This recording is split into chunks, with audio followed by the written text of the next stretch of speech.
গত ৩রা নভেম্বর পদ্মা সেতুর জাজিরা প্রান্তে দুটি মোটরসাইকেলের মুখোমুখি সংঘর্ষে প্রাণ হারায় ৪ জন। নিহত প্রত্যেকের বয়স ১৬ থেকে ১৮ বছরের মধ্যে। মোটরসাইকেল দুটির ছিল না রেজিস্ট্রেশন, চালকদের ছিল না ড্রাইভিং লাইসেন্স, এমনকি কারো মাথায় ছিল না হেলমেট।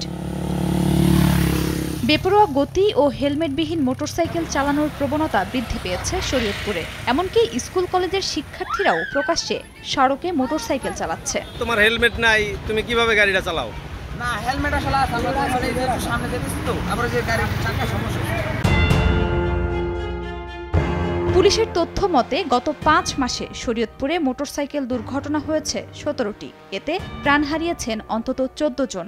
অপ্রাপ্ত বয়স্করা অনিয়ন্ত্রিত মোটরসাইকেল চালানোয় দুর্ঘটনার হার বাড়ছে বলছেন এলাকাবাসী। পাশাপাশি এ বিষয়ে কঠোর আইন প্রয়োগের পরামর্শ শিক্ষকের। প্রত্যেকেরই বয়স দেখা যায় ১৮ নিচে। এটা খুব কিশোর এবং এরা আইন কানুন সম্পর্কে জানে না, এদের ড্রাইভিং লাইসেন্স নেই, হেলমেট ব্যবহার করে না এবং এই জন্যই অ্যাক্সিডেন্টগুলো বেশি হচ্ছে। গার্জিয়ানের প্রতি অনুরোধ থাকবে যাতে এই অল্প বয়সে বাচ্চাদেরকে হুন্ডার তুলে না দেয়।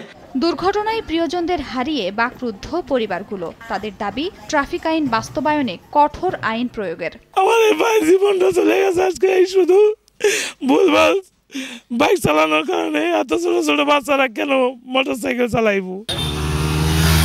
দুর্ঘটনার হার কমাতে মোটরসাইকেল ব্যবহারের বিষয়ে অভিভাবকদের আরও সচেতন হবার পরামর্শ পুলিশের। ড্রাইভিং রুলস সেটা জানতে হবে, প্রপার সিকিউরিটি মেজার্স দিয়ে চলতে হবে, যেমন হেলমেট থাকতে হবে। গত ৫ মাসে জেলায় মোটরসাইকেল দুর্ঘটনায় আহত হয়েছেন শতাধিক। হেলমেট কই তোমার? সময় সংবাদ, শরীয়তপুর।